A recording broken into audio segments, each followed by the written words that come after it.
to the Metal Command Podcast. Greetings and welcome back to another edition of the Metal Command Podcast. Tony here with you, and today I am bringing you an awesome interview with Olaf Thorsen of the band Labyrinth. Of course, Labyrinth is a band from Italy. They are an excellent power metal band that I have followed for a very, very long time, and they have a new album that just came out January 17th, 2025, called In the Vanishing Echoes of Goodbye, which to me, it's out on Frontiers Records. It is a really great record, folks. And most of you remember in the late 90s, they had this really awesome album called Return to Heaven Denied. A lot of people think it's a power metal classic. This album lives up to a lot of the early stuff the band did that a lot of people still love. And for me, it's one of the best albums they have ever done. Olaf, again, great songwriter, great guitar player. I love his other band, Vision Divine, and just an awesome guy to talk to. You know, I've had him on my radio show over the years, over the last 25 years here and there, but a really cool dude to talk to. I think you all will enjoy this interview, and if you've never checked this band out, I will have a link to some of their music in the show notes here on YouTube, and you can also check them out on Facebook when I, obviously tag the band in the post for the interview. With that said, here's the interview with myself and Olaf Thorsen of Labyrinth. Check it out. Welcome, everybody, to the Metal Command Podcast. Tony here with you. And, of course, I am joined by Olaf Thorsen, one of the guitar players in one of my favorite power metal bands, Labyrinth.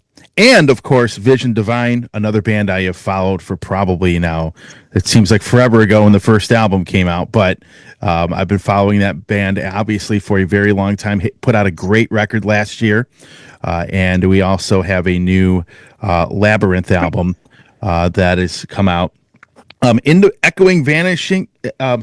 Vanishing Echoes of Goodbye. But a very, very very good power metal album you guys have put out, and it's great to have you here today. First of all, hello everybody, and thanks for your nice words. Absolutely. So let's talk about this album. I think it's very good, and I started following a band when the first album came out with Fabio Leone singing. That seems like ages ago now, but a couple of months ago. But you've come a long way. Return to Heaven Denied, obviously, for me in the late 90s was a big power metal album. And I pretty much followed the band. I've followed you for a long time, through all the Vision Divine albums as well as this. But this album is really good. And I would probably say it's one of the best albums Labyrinth's ever done. And talk about this record a little bit, because I'll be honest, there's a lot of speed metal. It's pretty heavy compared to some of the other records that have come out, in recent years. And let's talk about this record. Yeah, thank you so much. Well, first of all, here at Labyrinth headquarters, we are all pretty much surprised, and everything comes from what's behind this album. Mm-hmm. As you were mentioning, we are not a newcomer band. We've been playing this music for quite some time now. Yeah. And we are used to write albums in the good old style. We meet in a rehearsal room, and we actually play and write the songs. We compose in rehearsal room all together. So that's how we like, because nowadays with computers, of course, it's all better, quicker, easier, but what computer can't help with, it's feeling if the song sounds good right away while you're working. What I mean is, with digital technology, you can make things work always, even if the song is not that good. You can work on it, and you can make it sound good, and then you realize maybe it's not the best one when it's too late, once you record it.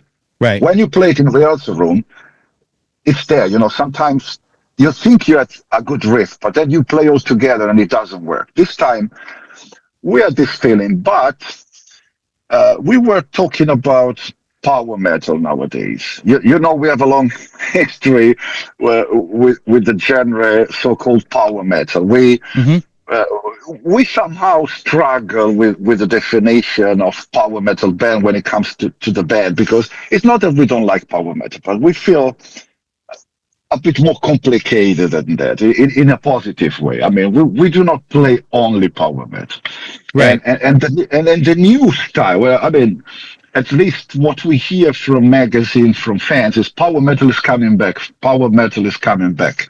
But what we hear, what we listen to, it's a completely different kind of music. And pass me the joke, concede me. Sometimes we say it's pretty much close to pop. Yeah. There's barely any guitar riff in there. It's lots of keyboards, major chords, happy music, and well, we don't feel like that, you know. We and at the same time, we always joke with each other, say we're getting old, and getting old usually means to let's go lower, guys. We're getting old, Right. and this time we say F F word, Yeah. F it. Uh, you know what? Let's go faster. I mean, we're old enough not to care anymore about what's the trend, what's the fashion, what magazine want, what the label want. Let's just go fast. Let's play what we like. Let's play. It's not a secret. When we were younger, we all come from a thrash metal background. Yeah. And of course, I mean, we don't want to turn crazy and suddenly play like Testament, but why not? Why not? Right. Why can we bring some of the good old school riffs into our music and see what happens? So we did it, Yeah. and and while recording this album, while listening to the final result, we have this, you know, with chills going down the spine, saying, "Okay, I really dig it, but maybe it's a bit too much. Maybe it's a bit too much. What are people going to think about it?" And we are really positively surprised because we see everybody's loving it. So we say, "Okay, that's cool. You know, for once in our life, we did 100% what we wanted, and Hmm. people are showing to understand, to dig it. So it's a win-win." Yeah, I would say, you're talking about power metal. I would say power metal's really not coming back. At least as far as a lot of newer bands really doing a great There we job on it. go. There we But go. but you guys or bands that have been around a long time doing it, that's a different story. And I've never really, it's funny you mention some of the things you just said about the way you guys write, because Yeah.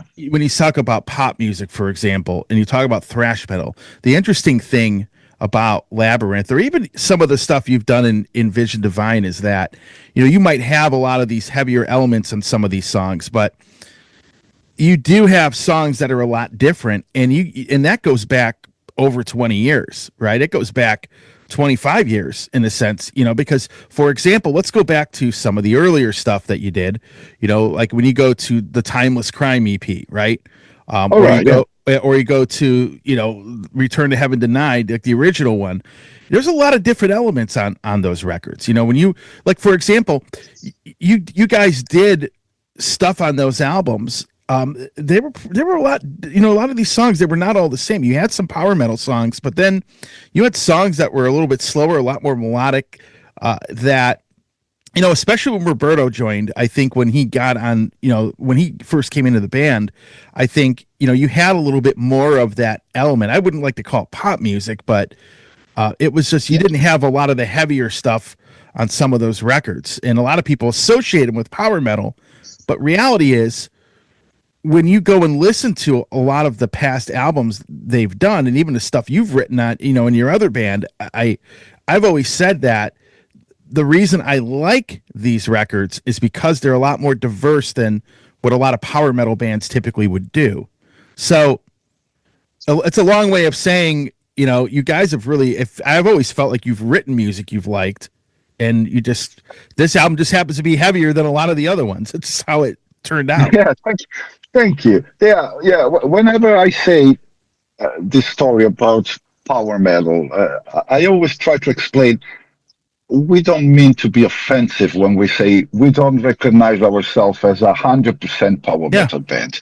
And it's no offense. I love power metal. I love many power metal bands. Mm-hmm. It's just when I try to explain this, I say, imagine my band, imagine Labyrinth in this case, Yeah. put on 100% power metal festival bands, Yeah. we would be a bit out of the contest, if you know what I mean, because Hmm. you will probably have all the other bands playing what you call power metal, and then there will be us. And depending on which songs we choose for the set list, we may even sound completely out of contest. So, it's not. Sometimes I even say maybe it's our flow. It's not always a good point to be so different, to have so many different music influences. Even the pop, as you mentioned, Yeah. it's not necessarily offensive. Roberto has always had a very pop flavor in his voice, in his melodies, Hmm. and there's nothing bad about it unless you really turn into a pop metal band, Yeah. which what we always try to avoid. And with this last album, we try to make it even stronger. I mean, the differences between his voice, his style, and the guitars, which, as I always repeat, are the main structure behind the Labyrinth songs. Right. Yeah. Like I said, you guys are just have a different sound than a lot of these other bands do, and I think that over the years your songwriting in a lot of in pretty much Vision Divine in this band, it's always been a mix of a lot of that stuff, and even like the last Vision Divine album that came out last year. Again, I thought it was probably a little bit of a heavier album in a lot of ways than say some of the other stuff you've done before. So it's like the songwriting sort of like naturally progressed into that. It's just kind of how I evaluated it when I heard it. And I remember the first album when it came out. I remember the first Labyrinth album, and the bands have obviously progressed a lot since then. Thank you.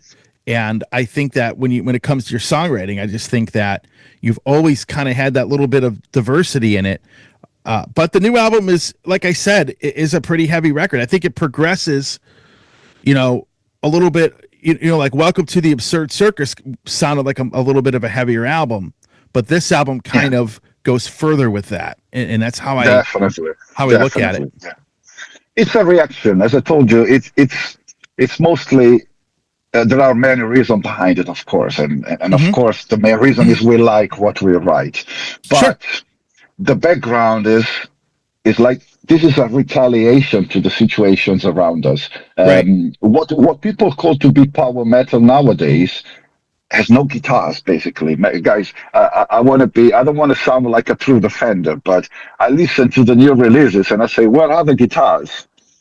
It's only dance and pop keyboards played around, and sometimes when we play festivals, these keyboards are not even on stage. So Right. it's this is everything but what metal was supposed to be when we started playing music. I play heavy metal because I'm a guitarist. I love guitars. Right. And this is our statement to say, okay, as we sang in Architecture of a God, we belong to yesterday. We come from a different era, and this era was made of guitars, heavy guitars. Yeah. And if this isn't clear enough with this album, let's push even further on this. Mm-hmm.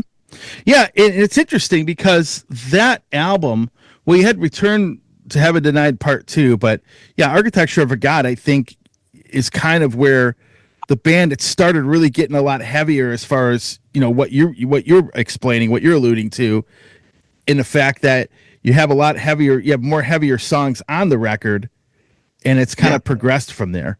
And it's interesting you mentioned, the band's been around a while. I remember in the late 90s when you started out, it was a much different time, but power metal was actually starting to come back, and you were definitely a part of that. You had, Labyrinth was a band that was really starting that, and I'm talking about Italian bands. You had all these power metal bands like Domine, and then you had Rhapsody was starting to become a thing. And what was that like? Like, what was that time like now or back then compared to now? Like, if you were kind of coming up, Return to Heaven Denied was a big record. The Sons of Thunder thing was a little crazy because there was a whole big controversy Yeah. over the mix of the record, but it was a time. Yeah. Yeah, there was a lot of time. Uh, Yeah, it was coming back, and now, here we are 25, 26 years later. How have things changed for you guys? I mean, do you still, how do you feel as musicians now after doing this for so long? What's the let me scene like let me then? let me try to tell you a funny story which may explain our constant feeling about the whole story you mentioned. Sure. When we released Return to Heaven Denied, uh, the album has been released in '98, but we recorded in '97, Hmm. and we started writing it in '96. It's even scary to say this. It's almost 28, 29 years ago. A long time ago. There was no word anything like power metal. Power metal was American US metal. Yeah. When you were mentioning power metal, the first band coming to my mind was Quiet Riot. Yeah. There was Halloween already around, but there was no word as power metal, such as power metal. Yeah. And when Return to Heaven Night was ready, even Metal Blade was preparing the first promotion advertisements, and Right. it was supposed to be called melodic speed metal. Okay. So that's what we were supposed to be playing, like Right. a little neoclassical, sometimes a little progressive, sometimes there was the word progressive, there was melodic, there was neoclassical even, but no power metal. Then, as the album was packed and ready, as you mentioned, bands like Hammerfall, Rhapsody, Gamma Ray, they started bringing this new word. People started describing this as power metal. Right. And we were listening to them because even the label started mentioning us as a power metal band, and we said we feel closer to bands like Judas Priest than Halloween. That doesn't mean Halloween are not good. Halloween are wonderful. We are fans of Halloween. We love Halloween, but my music, guitar wise, is much closer to heavy metal bands like Judas Priest, much more than, I mean, comparing bands like Hammerfall. Yeah. And that's what we have always been living, we always somehow been struggling to state we are a heavy metal band. It's maybe call us melodic, call us power metal, call us as you like, but especially when you come to see us live, you will notice our attitude and our sound is much more heavy metal than rather than power metal. Yeah. It's interesting because you talk about power metal being a U.S. thing. You guys did a Sanctuary cover on the EP and a Timeless Crime EP. I remember that Die for My Yeah, Sins, and Die you know, for My Kingdom, yeah, and you would know the title, Refuge Denied and yeah, Return to Heaven Denied doesn't sound like there's some inspiration even in the title of the album. yeah, yeah, yeah. And it's interesting because you would consider, if you were going to say power metal, Sanctuary would have been one of those bands that Yeah, somebody would have said is power metal. And then the term that you are talking about, when you talk about gamma ray and hammerfall and yeah, stuff like that, then there are always, European. yeah, in Europe, then there was American power metal and then there's European power metal, and people Yeah, put them in two different exact. categories. Yeah. But all those bands who fought me as a musician, as a guitarist, Yeah. were coming from the United States. I was in love with most American bands like Mordred, Anthrax. You mentioned whatever you want from America back then, and I Hmm. was studying and practicing over those bands. Of course, at the same time, I didn't want to copy them. And I underline, of course, I'm not American, so my influences, my history, my culture is Italian, hence European. But I was really finding so weird that we have been pushed into the European power metal, which it may even be right, but you understand my point of view. I always struggled with this because it sounded like it wasn't completely fitting the band. Yeah, so it's funny you mentioned that there are bands in your, when you talk about American power metal, you always have a little bit of a much darker sound to the music, as opposed to in Europe, it's a little bit not lighter, but not as dark. Probably a little happier. Yeah. And you get Sorry, we were calling the European power metal in the early days happy metal. yeah, right. And I don't feel Labyrinth is happy metal. I would say that they are a little Exactly. bit more of a darker Exactly. thing. Yeah. So Exactly. so you're big on thrash metal. So did you grow up on like the Bay Area scene, like Exodus or Testament? And Absolutely. All yeah, the bands you mentioned, I know every album from them. One yeah. of my all-time favorite bands, Mordred, Hmm. Forbidden.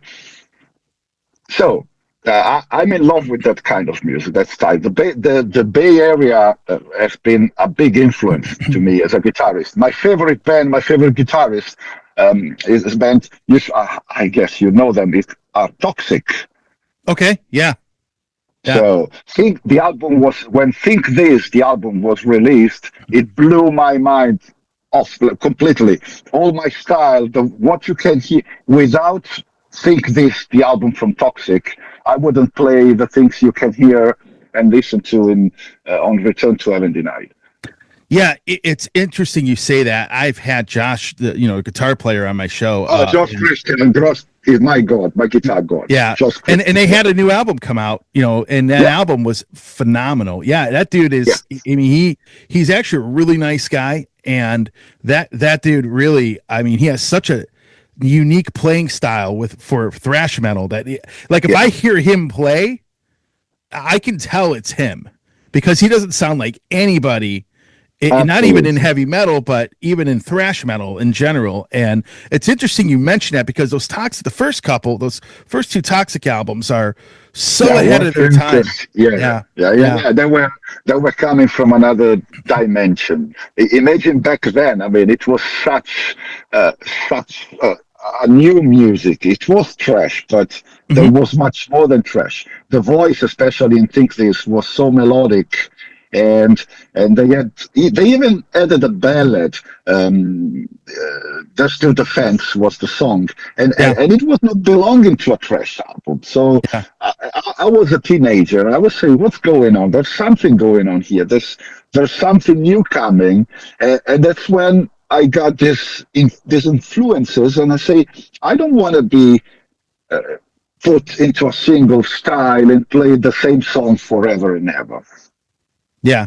No, and again, that's cool, man, because not many people mention some of the lesser known thrash bands that were really good. So, because they came out with an album, Dismorta, not long ago, Toxic did, and that album was like, it was insane how good that record Really, was. yeah, absolutely. You Yeah. said the right word, insane. Great album. And I that's loved the it. best, and that's the best way to describe his songwriting because it's so different from everybody.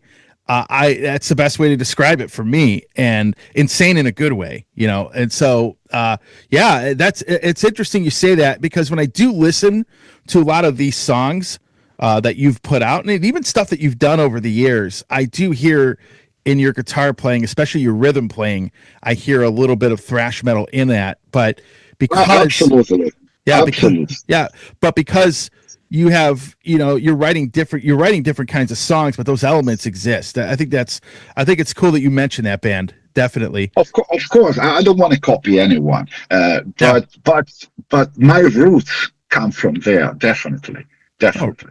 now, so out of curiosity, one of the things I've always wondered for years is the craziness surrounding the Sons of Thunder album when that came out. Yeah, I remember it yeah. came out, and then it was kind of like there was a bad mix on it, and then ended up getting remixed, and maybe talk a bit about that because I thought that record with the songs that were on it were great progression from what Return to Heaven Denied, what the kind of music you wrote on that, and then there was this huge, I don't know, controversy, fight, or whatever the case maybe was going on with that record at the time. I remember getting the Yes. Japanese version of it, and it was a little bit different that and stuff. So Well, let's talk about that, because that's an interesting yeah, story sure. to No, no, revisit. there's no big secret behind it, and there's no problem Yeah. with talking about it. First of all, uh, it's been everything and the contrary of everything has been said about that album. Hmm. And since this negative atmosphere going around it, after 20 years, we perceive it as an album which did really bad. Let Hmm. me tell you, it didn't at all. Sales wise, Return to Heaven Denied sold much less than Sons of Thunder. So Okay. the album went in the charts, and it sold really good. So uh, the reason why we're talking this way about it is that, as you can hear when you listen to it, things were not going good. Why? What happened? Well, it's long story short. Our label, after the success of Return to Heaven Denied, of course, wanted to push things to a higher level. Hmm. And the first move was to hire a producer, namely Neil Cannon. Okay. Nick Cannon is a great producer. He just he realized some very good albums. The last one I remember before us was producing Nevermore. Yeah. So Yep. it looked like being the right guy for the band. And anyway, we were still young and not so experienced to say no or to try something different. I remember our personal choice was Wagner, the producer from Megadeth, Okay. but but it wasn't possible. It was too busy at the time. So we say, okay, let's go with Nick Cannon. Why not? I mean, Nevermore are a great band, and they were sounding actually great. So Yeah, and let's do this. the thing is too, he's produced a lot of different, really, been involved with great bands, pop bands, metal bands. Yeah. Spiral Architecture, Yeah. many complicated bands. So there was no Yeah. reason to say it wouldn't be right. What we realized uh, during the recordings, it was completely, how can I say, it was not connected with the music we wanted to realize. Our music was, when he was commenting during the pre-production, he said our music was too complicated in a funny way. Not that we play like architects, spiral architecture or spastic ink, but he was saying our music was unnecessarily complicated for the style.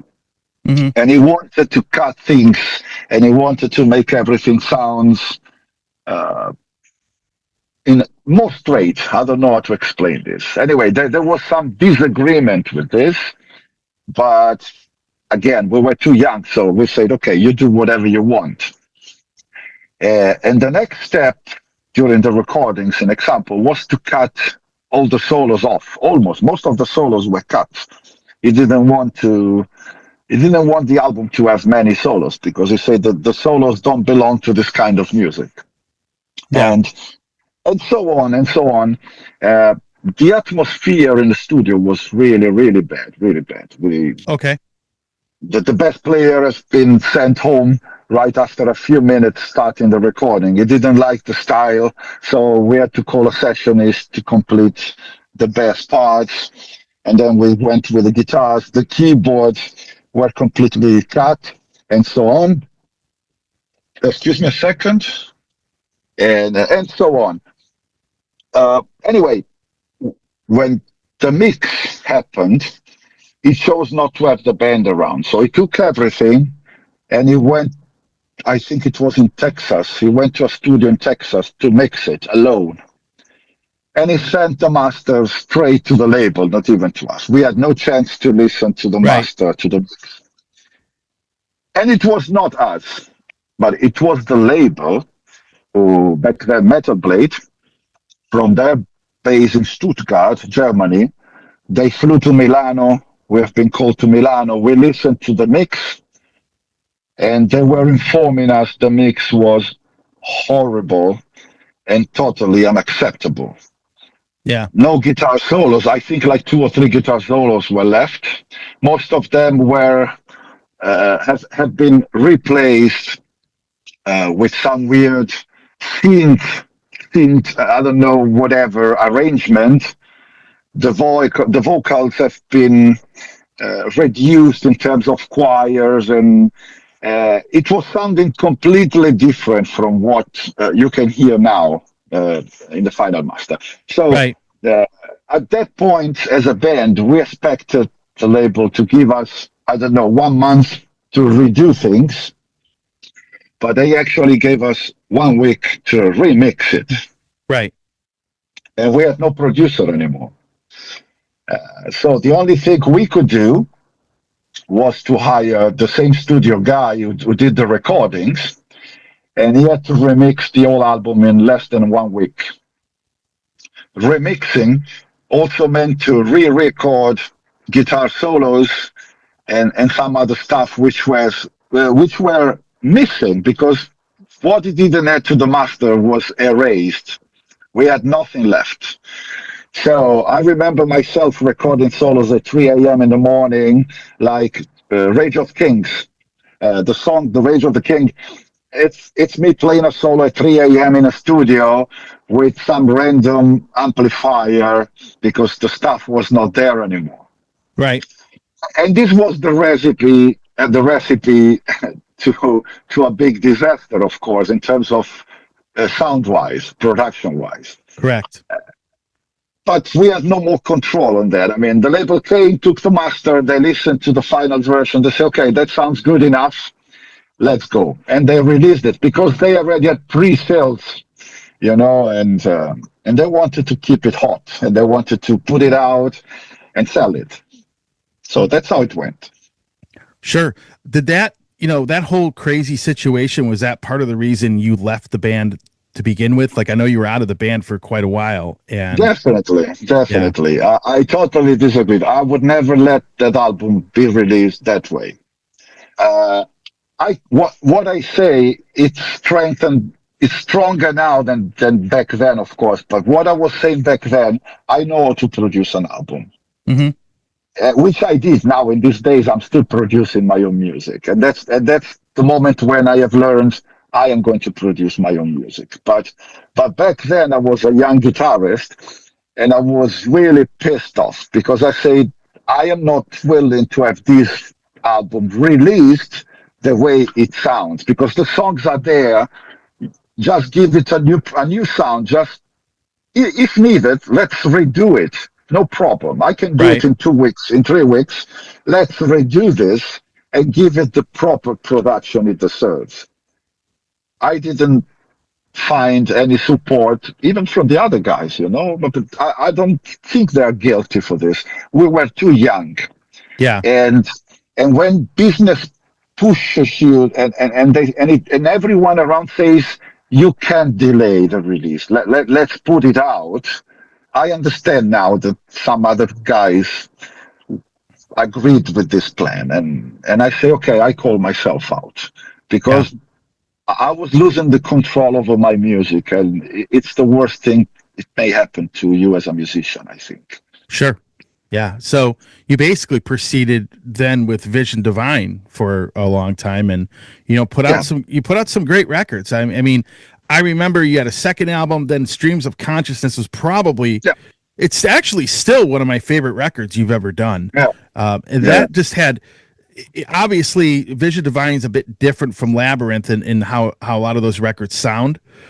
Which, people would say that's power metal, but I would tell people that it's a different sounding band and in many ways. But yeah, you did that for a while, but then you ended up coming back to Labyrinth for, back obviously about, it doesn't seem that long ago, but it was 15 years ago for Return to Heaven Denied Part 2. And how did that all happen? What brought you back to these guys to start working with them again? There's never been any harsh feelings between us, It's I just made my choice, and they could keep on doing whatever they wanted with the band. Especially one of the reasons why I left is that after Sons of Thunder, I absolutely wanted to proceed quickly, release again a new album, and go back to the production and style in the same direction of Return to Heaven Denied, Yeah. while the other guys, they wanted to proceed towards some more experimental music, as we were calling back then. Yeah. Which it happens. If you listen to songs like, when they released Labyrinth, the first album without me, I was still part for some time of the songwriting. I wrote some things in there. So Labyrinth was still an album more or less in the same direction, even if it was already changing too much for me, and Right. that's why I left. But if Okay. you listen to the albums after, like I don't know, the 6 Days to Nowhere or Freeman, they sound completely different from what Labyrinth were Correct. in the early days. And at the same time, that's why I decided to focus on Vision Divine, because I could keep on with my style. Uh, After so many years, more or less, what after 10 years, we got a dinner all together, me, Roberto, and Andrea, and we were talking about maybe after so many years, it was a good time to release that album. I've always been talking about back then, like we should release something like Return to Heaven Tonight Part 2, which not supposedly had to be necessarily the title, but it was like mentioning the style, like let's release a part 2 of that album. Yeah. And that happened anyway. In the end, we decided to write it and to name it Return to Heaven Tonight Part 2. Yeah. And so, interestingly enough, when I listen to Vision Divine and Labyrinth, as I mentioned before, that they were both kind of very different bands, and you're obviously still doing both of them. Is it difficult to kind of juggle two bands like that? To kind of, write two different, albums, and then maybe even tour and stuff like that. Do you find that very difficult, or do you have a routine that makes that pretty easy for you? It's pretty easy, and it's all a matter of feelings. I perceive the bands as two very different bands. What we play nowadays, it's not easy to be compared. Of course, it's still metal, and if you want to call it power metal, but I think the two bands sounds very different. At least they sound very different in my head when I think about them. Yeah. So when I compose something for Vision Divine, it's pretty clear what I do or I should not do Yeah. for the band. And I don't know, it's more difficult to explain actually than actually do it. Actually doing it, it's much easier than trying to explain. Yeah. No, I gotcha. So, interestingly enough, this obviously I talked about the scene when you guys were coming up in the late '90s. The music business is a much different animal now than it used to be, and it's a lot. I almost think it's a little bit more difficult now because everything's more expensive, right? How have you dealt with that as a band, and have you been able to, actually make somewhat of a living off of the music that you're doing? How would you say nowadays it's more expensive, you said? Well, it depends on where you go. Definitely over here. Let me completely disagree with you, and I'll give you some examples to mention what I say. Producing an album in '98 was costing tens of thousands of dollars, let's say, in your currency. Right. And you couldn't produce an album in less than 1 month. Renting a studio back then was costing between the cheapest could cost you $500 per day, and a studio like the one where we recorded Sons of Thunder was costing $1,200 per day. Yeah.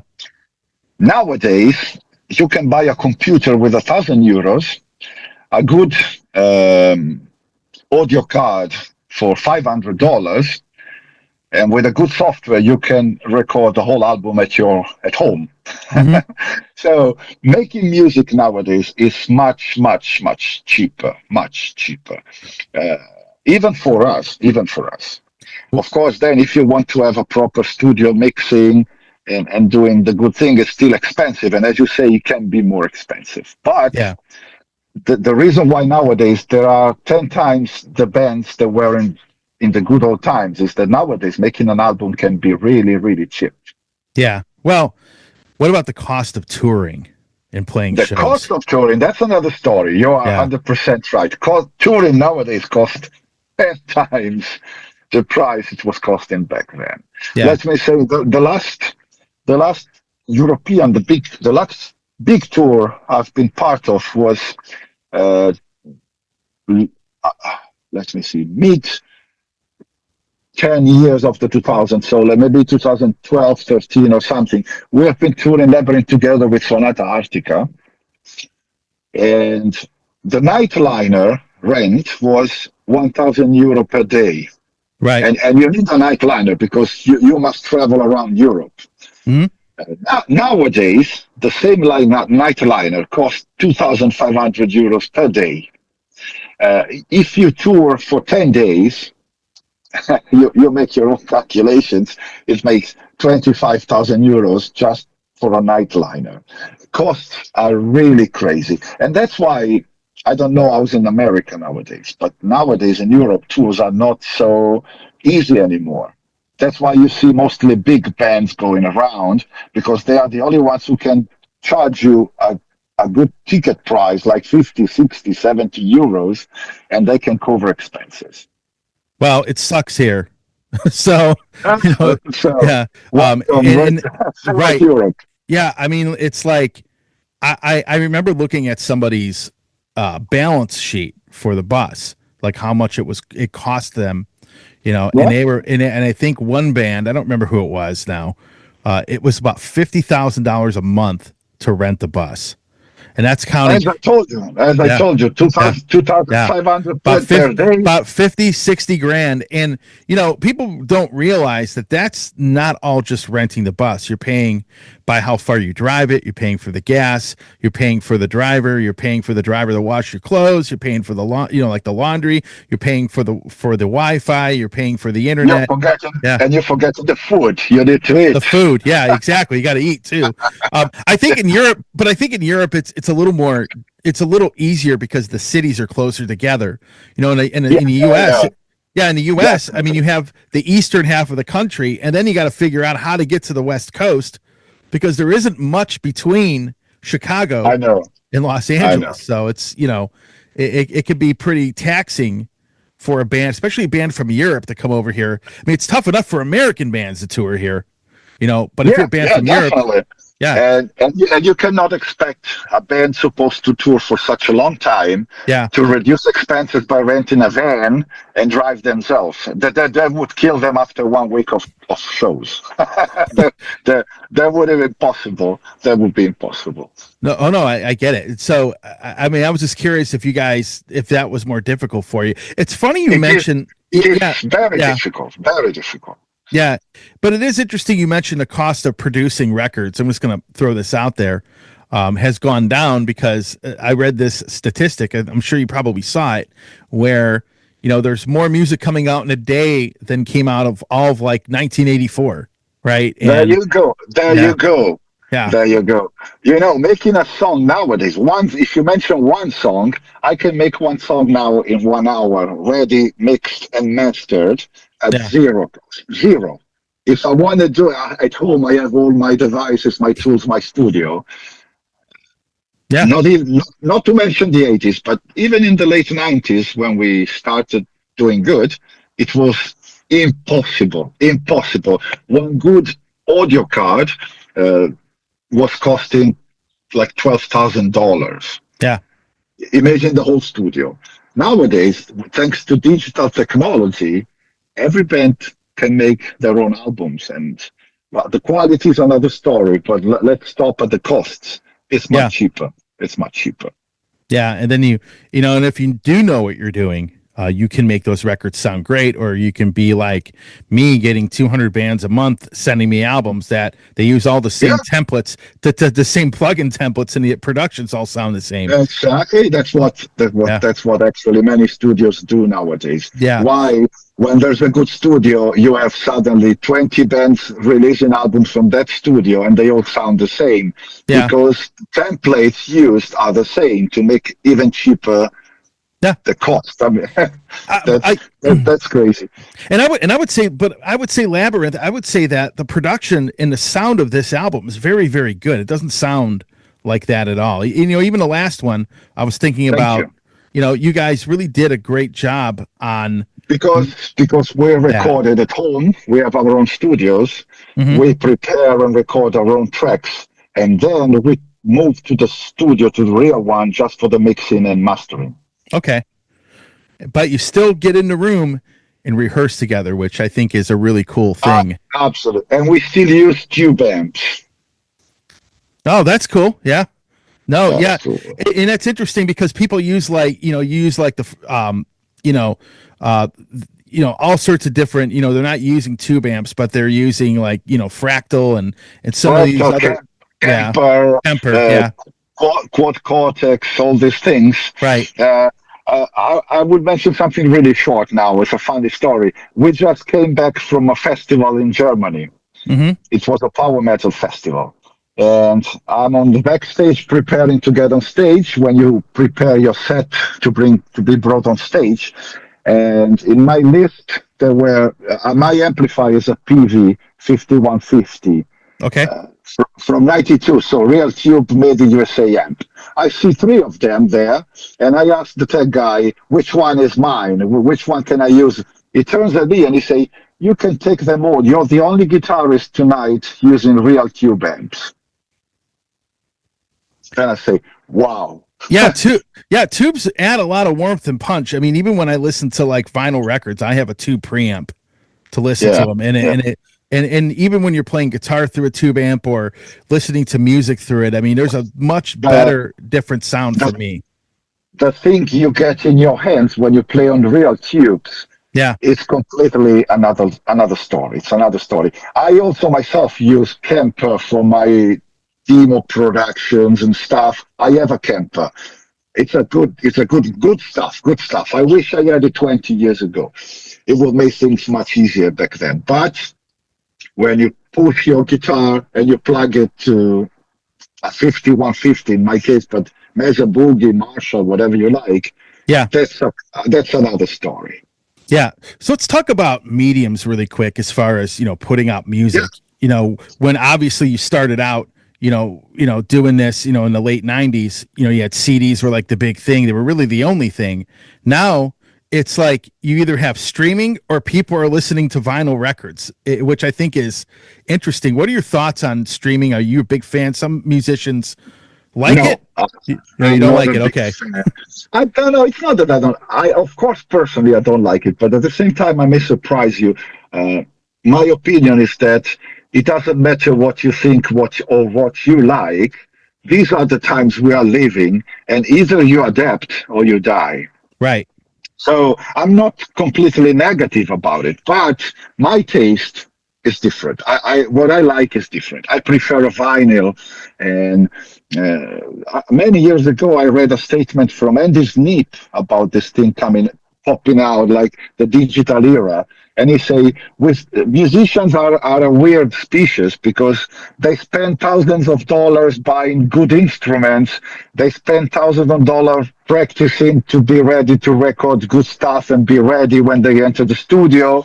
Yeah. You enter a very expensive studio, which the owner spent dozens of thousands of dollars to buy stuff. Right. And the whole thing in the end is reduced to releasing an MP3 to be put on YouTube or Spotify. Yeah. It's a sad story, to put it that way. Yeah, but it's interesting, though. You see so many people, buying vinyl records, and I, for work, I actually visit a lot of different people's houses, and almost every one of them has a turntable now.